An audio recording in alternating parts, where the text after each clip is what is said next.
Sabá recorrió todas las tribus de Israel hasta llegar a Abel-Bet-Macá, y allí todos los del clan de Bicrí se le unieron. Las tropas de Joab llegaron a la ciudad de Abel-Bet-Macá y la sitiaron. Construyeron una rampa contra la fortificación para atacar la ciudad, y cuando los soldados comenzaban a derribar la muralla, una astuta mujer de la ciudad les gritó: «Escúchenme, escúchenme, díganle a Joab que venga acá para que yo pueda hablar con él». Joab se le acercó. «¿Es usted Joab?», le preguntó la mujer. «Así es». Entonces la mujer le dijo: «Ponga atención a las palabras de esta servidora suya». «Te escucho», respondió Joab. Ella continuó: «Antiguamente, cuando había alguna discusión, la gente resolvía el asunto con este dicho: vayan y pregunten en Abel. Nuestra ciudad es la más pacífica y fiel del país, y muy importante en Israel. Usted, sin embargo, intenta arrasarla. ¿Por qué quiere destruir la heredad del Señor? Que Dios me libre», replicó Joab, «que Dios me libre de arrasarla y destruirla. Yo no he venido a eso, sino a capturar un hombre llamado Sabá, hijo de Bicrí. Es de la tierra de Efraín, y se ha sublevado contra el rey David. Si me entregan a ese hombre, me retiro de la ciudad». «Muy bien», respondió la mujer, «desde la muralla arrojaremos su cabeza». Y fue tal la astucia con que la mujer habló con todo el pueblo, que le cortaron la cabeza a Sabá, hijo de Bicrí, y se la arrojaron a Joab. Entonces Joab hizo tocar la trompeta, y todos los soldados se retiraron de la ciudad y regresaron a sus casas. Joab, por su parte, volvió a Jerusalén para ver al rey. Joab era general en jefe del ejército de Israel. Benaías, hijo de Joiadá, estaba al mando de los quereteos y los peleteos. Adonirán supervisaba el trabajo forzado. Josafat, hijo de Ahilud, era el secretario. Seba era el cronista. Sadoc y Abiatar eran los sacerdotes. Ira el Yairita era sacerdote personal de David. Capítulo 21. Durante el reinado de David hubo 3 años consecutivos de hambre. David le pidió ayuda al Señor, y él le contestó: «Esto sucede porque Saúl y su sanguinaria familia asesinaron a los gabaonitas». Los gabaonitas no pertenecían a la nación de Israel, sino que eran un remanente de los amorreos. Los israelitas habían hecho un pacto con ellos, pero tanto era el celo de Saúl por Israel y Judá que trató de exterminarlos. Entonces David convocó a los gabaonitas y les preguntó: «¿Qué quieren que haga por ustedes? ¿Cómo puedo reparar el mal que se les ha hecho, de modo que bendigan al pueblo que es herencia del Señor?» Los gabaonitas respondieron: «No nos interesa el dinero de Saúl y de su familia, ni tampoco queremos que muera alguien en Israel. Entonces, ¿qué desean que haga por ustedes?», volvió a preguntar el rey. «Saúl quiso destruirnos», contestaron ellos. «Se propuso exterminarnos y nos expulsó de todo el territorio israelita. Por eso pedimos que se nos entreguen 7 de los descendientes de Saúl, a quien el Señor escogió para colgarlos en presencia del Señor en Gibeá de Saúl. Se los entregaré», les prometió el rey.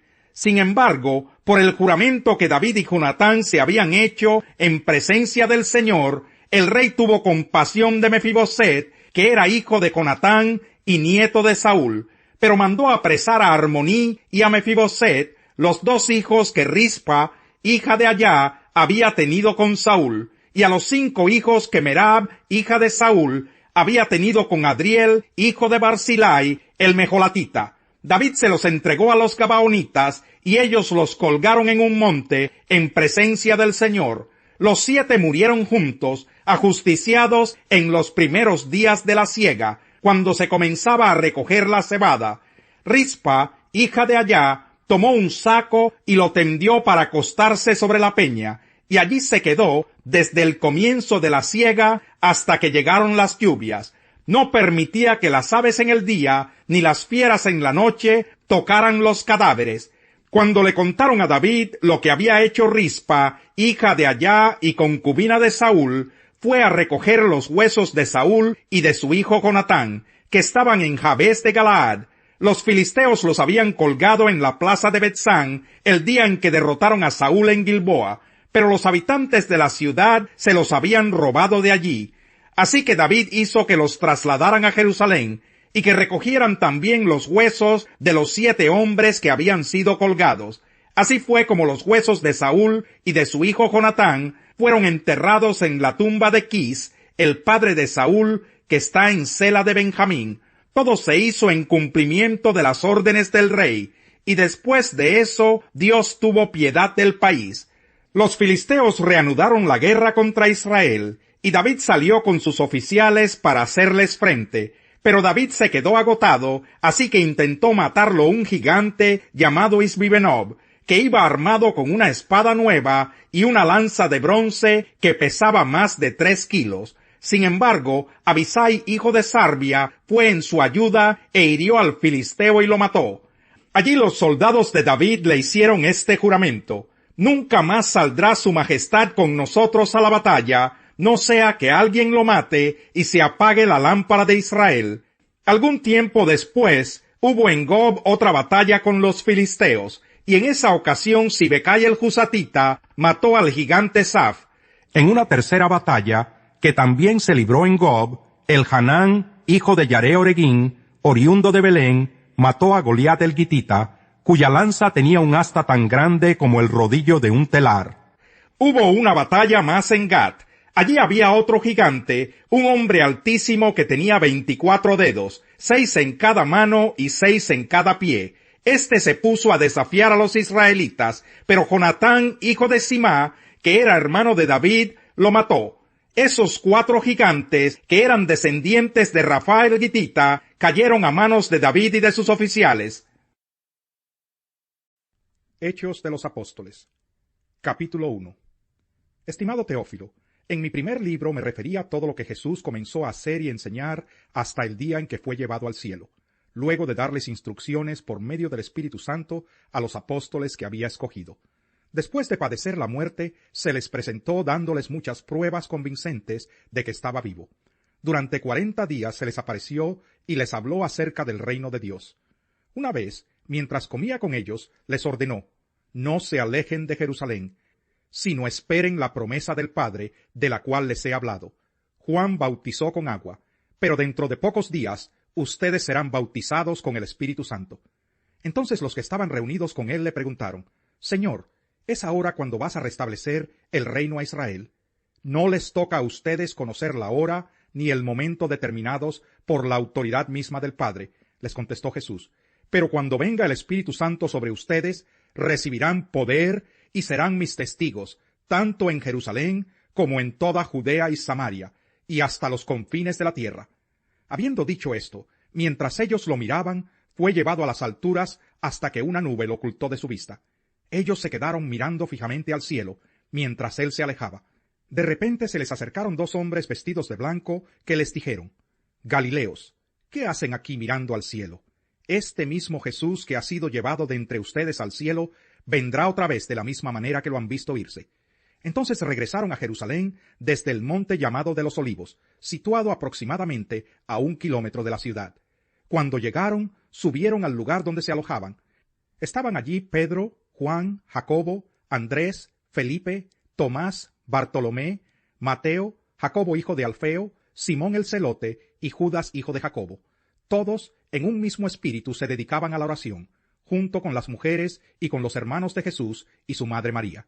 Por aquellos días, Pedro se puso de pie en medio de los creyentes, que eran un grupo como de 120 personas, y les dijo: «Hermanos, tenía que cumplirse la escritura que por boca de David había predicho el Espíritu Santo en cuanto a Judas, el que sirvió de guía a los que arrestaron a Jesús.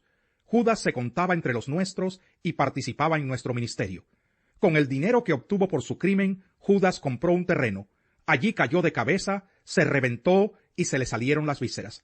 Todos en Jerusalén se enteraron de ello, así que aquel terreno fue llamado Acéldama, que en su propio idioma quiere decir campo de sangre. Porque en el libro de los Salmos, continuó Pedro, está escrito: que su lugar quede desierto y que nadie lo habite. También está escrito: que otro se haga cargo de su oficio. Por tanto, es preciso que se una a nosotros un testigo de la resurrección, uno de los que nos acompañaban todo el tiempo que el Señor Jesús vivió entre nosotros, desde que Juan bautizaba hasta el día en que Jesús fue llevado de entre nosotros. Así que propusieron a 2, a José, llamado Barsabás, apodado el Justo, y a Matías.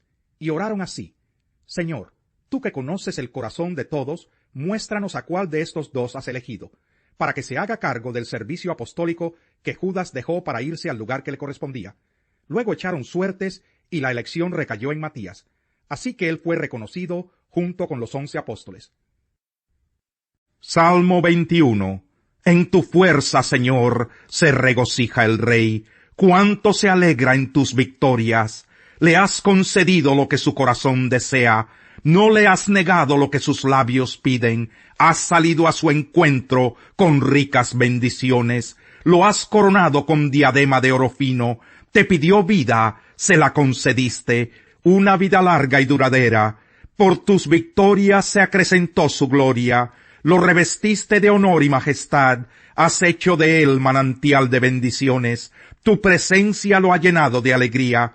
El Rey confía en el Señor, en el gran amor del Altísimo. Por eso jamás caerá. Tu mano alcanzará a todos tus enemigos. Tu diestra alcanzará a los que te aborrecen. Cuando tú, Señor, te manifiestes, los convertirás en un horno encendido.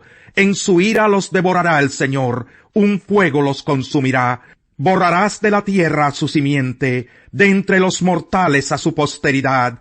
Aunque tramen hacerte daño y maquinen perversidades, no se saldrán con la suya, porque tú los harás retroceder cuando tenses tu arco contra ellos. Enaltécete, Señor, con tu poder, y con salmos celebraremos tus proezas. Al orgullo le sigue la destrucción, a la altanería el fracaso.